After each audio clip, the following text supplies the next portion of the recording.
Bonjour tout le monde, j'espère que vous allez bien. Donc, Joanie, stagiaire en sexologie à la Maison de la Famille. Aujourd'hui, je vous fais une capsule, une capsule assez longue en fait, parce que c'est la 3e capsule sexologique. Donc, qu'est-ce que c'est? Une capsule sexologique.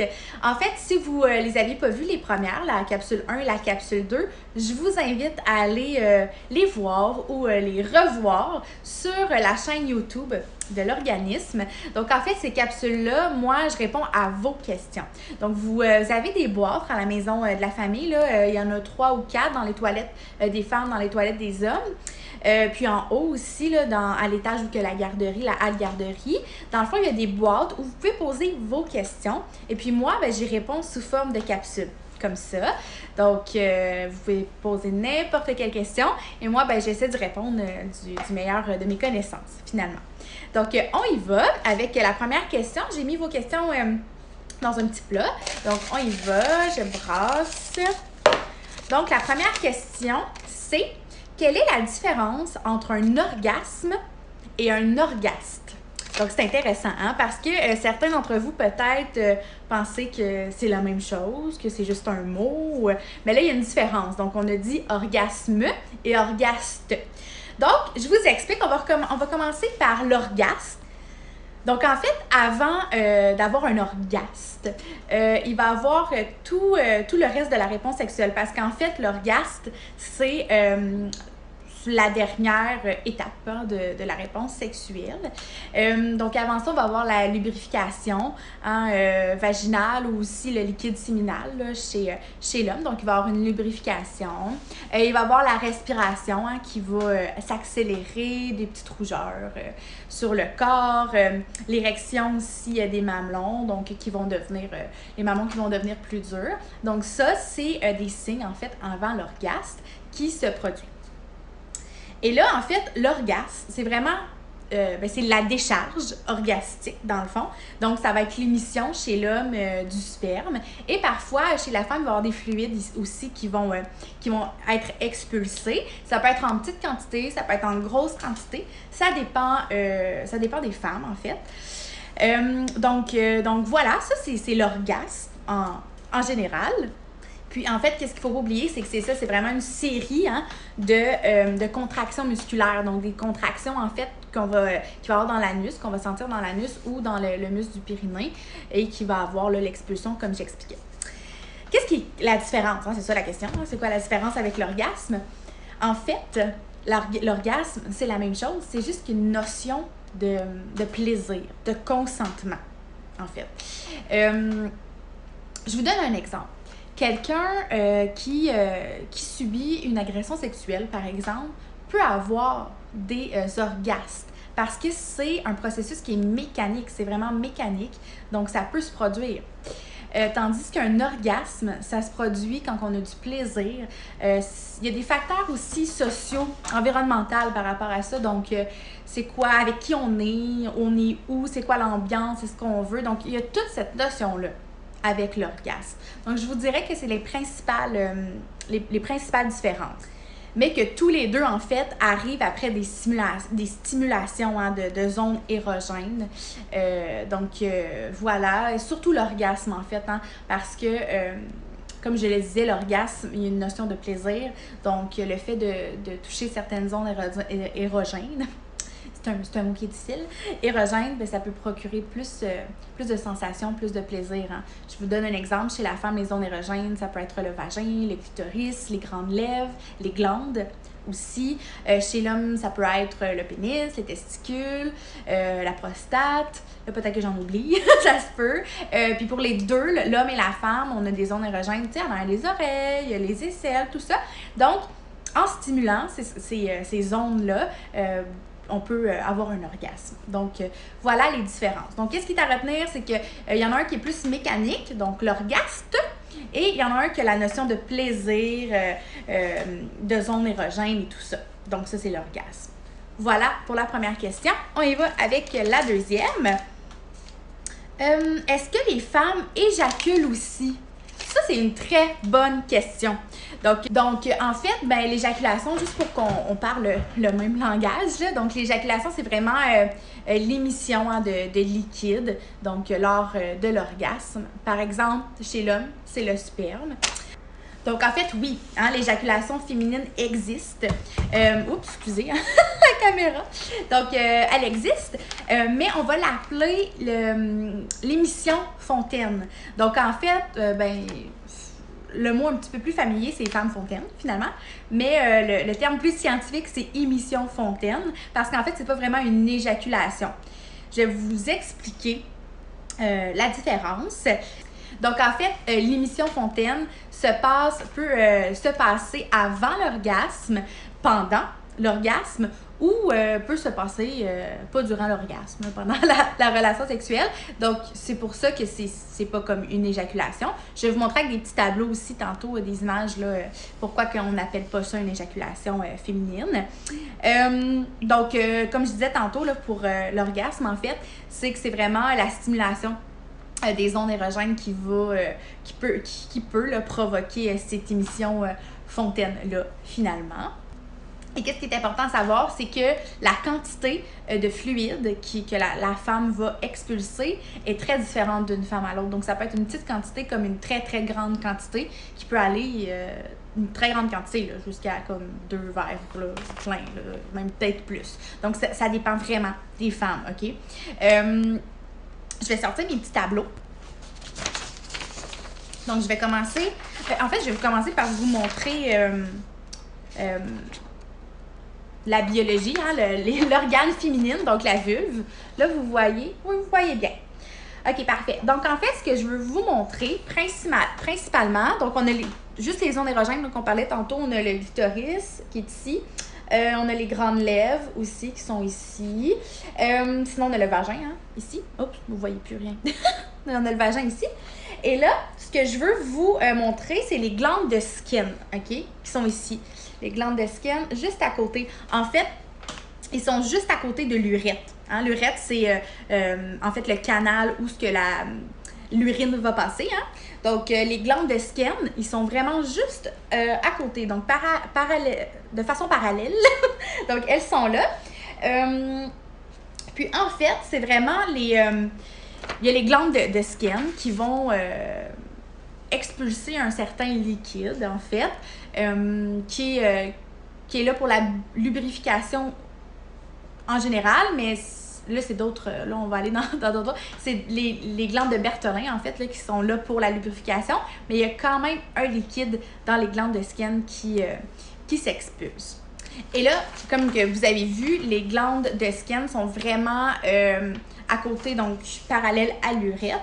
Donc, en fait, je vous montre un petit peu plus de façon zoomée. Donc, c'est l'urètre. Et vous voyez, le vert ici, c'est les glandes. Donc, le blanc, ici, c'est l'urètre. Vous avez en bas le vagin.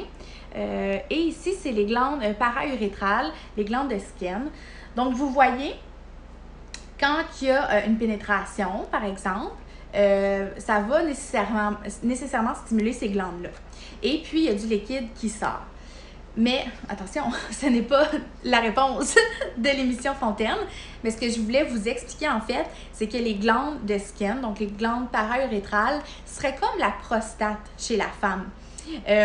Donc, vous savez, la prostate chez l'homme, quand elle est stimulée, procure des orgasmes. Donc, ça serait la prostate de la femme.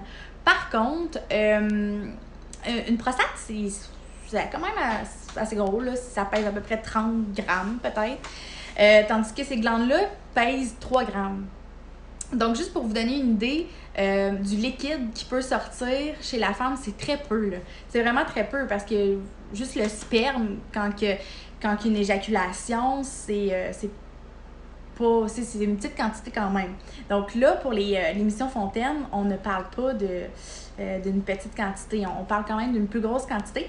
Donc ce ne serait pas ces glandes-là qui seraient en cause, en fait, de l'émission féminine. Donc, c'est pour ça qu'on n'appelle pas ça une éjaculation féminine.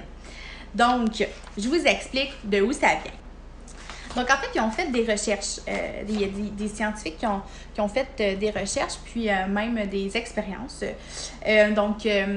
Dont 7 femmes, en fait, qui étaient des femmes fontaines, qui ont fait cette expérience-là.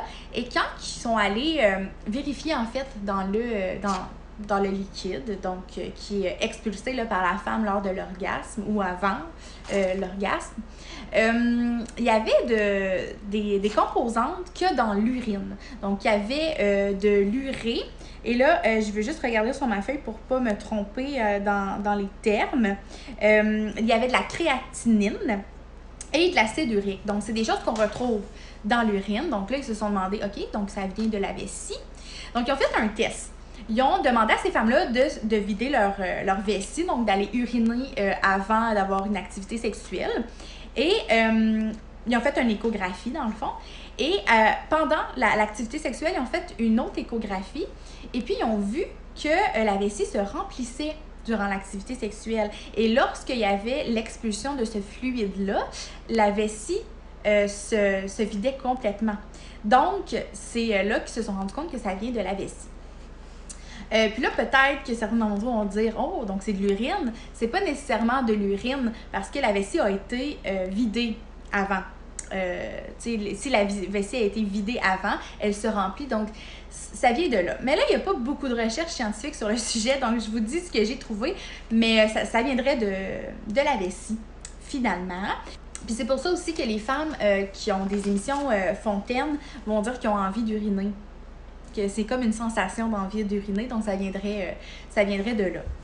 Et ça serait mélangé, là, ce liquide-là, avec justement la lubrification qui vient des glandes de Bertholin et du petit liquide là, qui sort des glandes de Skene là, qu'on a vu tantôt.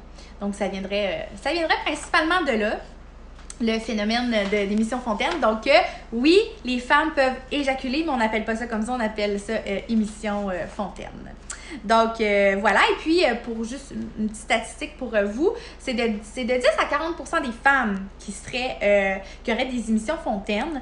Et là, pourquoi que c'est aussi large, hein, entre le 10% et le 40%? C'est que certaines femmes ne le disent pas parce qu'ils ont honte de ça ou qu'ils sont gênés. Et là, moi, je veux vous dire qu'il n'y a pas de honte à avoir, hein? Il n'y a pas de gêne à avoir. C'est biologiquement très normal. Donc, en fait, tout le monde a une vessie. Tout le monde a des glandes. Donc, c'est quelque chose qui pourrait arriver à n'importe quelle femme. C'est juste que ça dépend, le degré, en fait, est différent d'une femme à l'autre. Puis, c'est au niveau des zones érogènes aussi qui sont stimulées ou pas, ou qui sont développées. Tu sais, je vous donne un exemple. Par exemple, j'ai un autre dessin, là. Et vous voyez le clitoris ici, c'est à ça que ça ressemble, un clitoris. Nous, le clitoris que les femmes voient, là, c'est le bout, là, c'est le gland du clitoris, là. Mais en dedans, c'est gros comme ça. Donc, évidemment que le clitoris est stimulé énormément. Puis, il y a de la vasocongestion, ce qui va provoquer l'orgasme. Je ne vous ferai pas un autre cours de bio, là. J'en avais parlé dans une capsule précédente. Vous allez pouvoir aller voir là, la réponse sexuelle.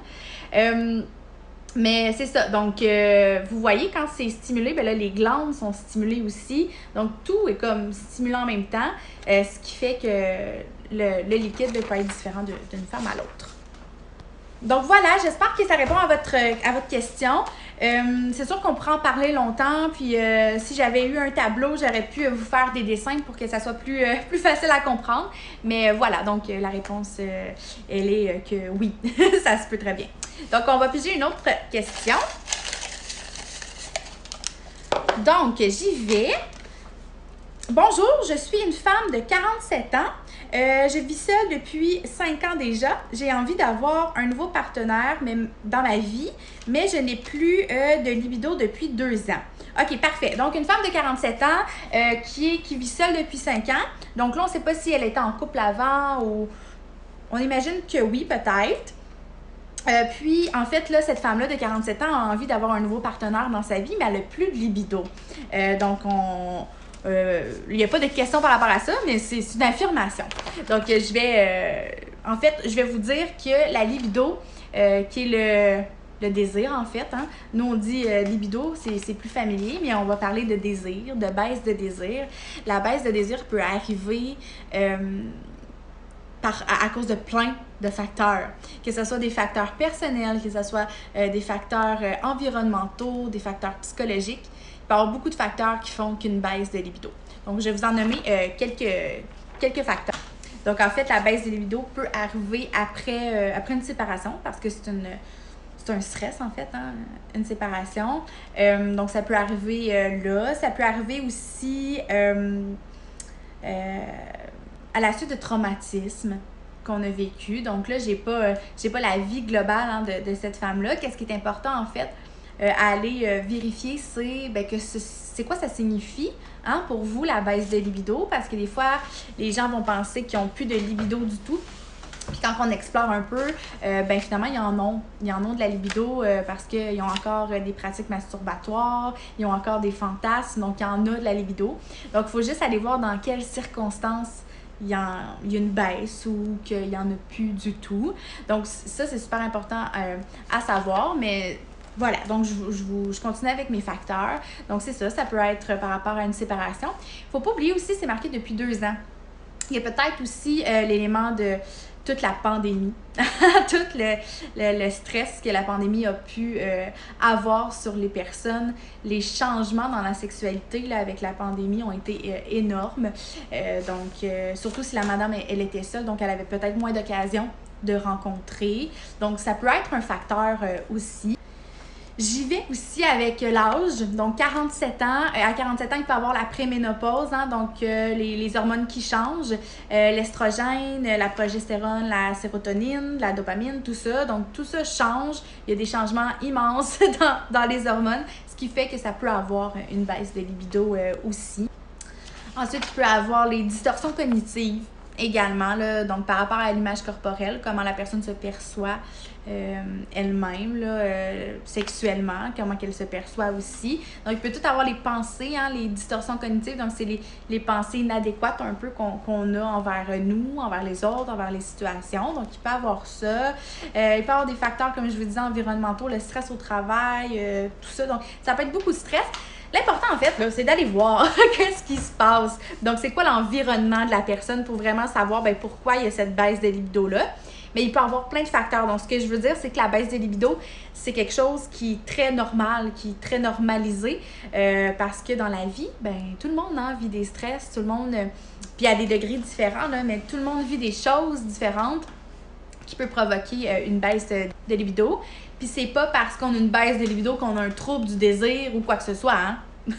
Donc, bien important. C'est pour ça qu'il faut aller évaluer. Donc, évidemment, je vous conseille de consulter une sexologue qui va être en mesure d'évaluer ça. Puis de voir avec vous qu'est-ce qu'il y en est, de donner des trucs aussi pour se réapproprier son plaisir, son corps et tout ça. Et puis, bien important, la baisse de désir peut arriver chez l'homme et chez la femme. Pas juste chez la femme, hein? Donc, je prends cette petite question-là pour vous sensibiliser par rapport à ça. Donc, voilà. On pige une autre question. Ça sera une longue vidéo, hein. Je vous l'avais dit, on avait 5 questions en tout. Puis c'est des super bonnes questions. C'est des questions qui auraient pris peut-être un peu plus de temps. Là, j'essaie de faire vite. Si jamais vous avez d'autres questions par rapport à ça, écrivez-moi, hein. Je mets toujours mon courriel dans la publication. Écrivez-moi, gênez-vous pas, ça va vraiment me faire plaisir, que ce soit par téléphone, par écrit, là. Ça va me faire plaisir de répondre à vos questions.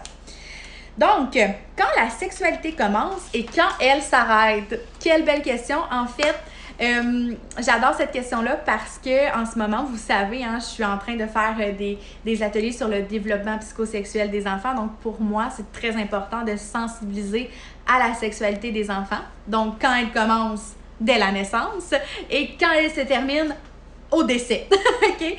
Donc, c'est vraiment la sexualité, ça dure toute une vie. Je vous donne un exemple. Chez le bébé naissant, chez la petite fille, par exemple, il y a déjà de la lubrification vaginale. Parfois, donc les glandes, ils fonctionnent déjà, là, tu sais, c'est comme ça. Il peut y avoir des érections aussi chez le tout petit, donc par le toucher, là, tu sais, le toucher quand on essuie le pipi ou le vent, peu importe. Donc, c'est des manifestations sexuelles, finalement, là, chez le jeune enfant. Et le fait que, en fait, c'est très tabou, hein, parler de sexualité des enfants, mais c'est très tabou de parler de la sexualité des personnes âgées aussi. Sauf que la sexualité chez les personnes âgées existe, elle est là et il faut en parler. Parce que c'est pas vrai que quand on vieillit, quand on a des changements, qu'on a des transitions dans notre vie, notre sexualité s'arrête. Je vous donne un exemple. Quand on se trouve un nouvel emploi, qu'on arrive dans le monde adulte ou qu'on a des enfants, ça, c'est toutes des transitions. Est-ce que votre sexualité s'arrête? Ben non. Hein? Elle est encore là. Donc, c'est la même chose quand on transite à l'âge, au 3e âge, en fait. Elle est là. Elle est différente. Hein? À cause des changements physiologiques, elle est différente, mais elle est là. Donc, on va parler beaucoup, là. Je fais tout un atelier là-dessus. Si ça vous intéresse, écrivez-moi. Mais c'est ça, c'est plus au niveau des caresses. La sexualité, la signification, en fait, de la sexualité va changer en vieillissant, mais elle est présente. Et j'aimerais rajouter quelque chose, c'est qu'elle fluctue aussi. Dans le sens qu'avec l'expérience de vie, avec la découverte de son corps, de ses désirs, de ses fantasmes, rendu plus vieux, au 3e âge, on sait ce qu'on aime, on sait ce qu'on n'aime pas. Donc, elle est peut-être encore meilleure. Et je dis peut-être parce que je suis pas rendue là, mais selon les études scientifiques, selon ce que les personnes du 3e âge que j'ai côtoyées m'ont dit, c'est que c'est ça, c'est qu'elle est meilleure. Elle est juste changée. Donc, dernière question, ça va bien. Donc, parfois, il m'arrive d'avoir des pensées érotiques envers un inconnu dans la rue, mais je suis mariée, j'ai honte. Premièrement, ce que j'ai à dire à cette personne-là, c'est qu'il ne faut pas avoir honte de ça, du tout, même si on est marié. Parce que ces pensées-là, hein, qui sont érotiques, c'est très normal. Ça fait partie de l'imaginaire érotique. Et chaque personne a un imaginaire érotique différent. C'est ce qu'on appelle en fait les fantasmes. Hein? Et pour faire quelque chose de court, parce que là, la vidéo, c'est assez long, mais un fantasme, c'est comme un rêve. Hein? Donc, quand vous rêvez, par exemple, je sais pas, moi, en tout cas, vous faites un rêve, là. Et quand vous vous réveillez, est-ce que vous êtes gêné? Est-ce que vous avez honte d'avoir rêvé à ça? Peut-être. Mais il faut pas, parce que c'est un rêve, c'est quelque chose qu'on n'a pas, on n'a pas le contrôle là-dessus, ou on a le contrôle, mais c'est pas quelque chose qu'on veut nécessairement que ça se réalise. Je sais pas si vous me suivez. Donc, le fantasme, c'est ça. Il y a des fantasmes qu'on veut que ça se passe, on veut que ça se réalise, mais d'avoir des idées là, sur quelqu'un qui marche dans la rue, puis tout ça, là, c'est dans le monde des fantasmes. Donc, vous avez le droit d'avoir ces pensées-là. Il n'y a pas de honte à avoir, vraiment pas. C'est juste que c'est tabou, hein, parce que les gens, des fois, vont penser « Oh mon Dieu, je suis en train de tromper mon mari si je pense à ça », mais c'est pas ça. C'est vraiment dans la tête, dans l'imaginaire. Et puis, notre imaginaire érotique, après ça, on peut s'en servir pour plein de choses, hein, dont la masturbation, les relations sexuelles. Donc, c'est quelque chose, en fait, qui fait partie de l'être humain, là, les fantasmes. Donc, je pourrais faire une autre capsule sur ça à un moment donné. Là, c'est un sujet qui est super intéressant. Donc, ben voilà, ça répond aux 5 questions qu'on avait. J'espère que vous avez apprécié la capsule qui est un peu plus longue que d'habitude. Si vous avez des questions, gênez-vous pas, écrivez-moi à mon email, à mon courriel là, que j'ai laissé dans la publication. Et j'en profite en même temps pour vous dire que je vais terminer mon stage le 21 avril, donc c'est très bientôt. J'essaie de vous faire une autre capsule sexo avant de partir et surtout, regardez l'infolette du mois d'avril, je vais faire un article sexologique sur la sexualité et la masturbation en pleine conscience. Et je pense que dans des circonstances comme on vit depuis 2 ans, avec la pandémie, c'est quelque chose qui en fait, qu'il faut qu'il soit pratiqué, la pleine conscience dans la sexualité pour lâcher prise et profiter pleinement de ça. Donc, je vous invite à lire cet article-là qui va apparaître là, dans les follettes au mois d'avril. Donc, sur ça, ben, je vous souhaite une belle journée, un beau jeudi, puis on se voit dans une prochaine capsule. Bye bye tout le monde!